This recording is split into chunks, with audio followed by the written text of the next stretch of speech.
அடுத்த தடவ கண்டிப்பா இவன எங்க போனாலும் கூட்டிட்டே போகக்கூடாது. அப்படிதான் ஒரு தடவ அந்த இடத்துல இருந்து வரும்போது யோசிச்சுட்டு வருவேன். சரவணா ஸ்டோருக்கு வந்து பார்த்தீங்கன்னா, அவங்க அப்பா பர்த்டே அன்னைக்கு ட்ரெஸ் எடுக்கிறதுக்காக கூட்டிட்டு போயிருந்தேன்.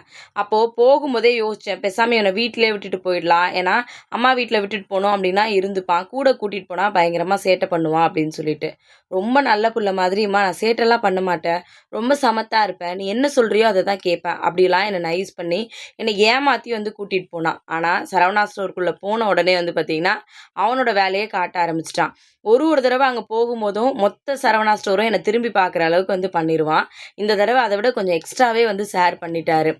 அங்க இருக்கிற ஒரு சந்துக்குள்ளேயும் ஓடி, ஓடி இவன நான் தொரத்தி, தொரத்தி நிஜமாவே நான் ரொம்ப டயர்ட் ஆயிட்டேன். கண்டிப்பா இந்த தடவ யோசிச்சுட்டு வந்திருக்கேன். அடுத்த தடவலாம் இவன எங்க போனாலும் வெளியில கூட்டிட்டே போகக்கூடாதுன்னு சொல்லிட்டு.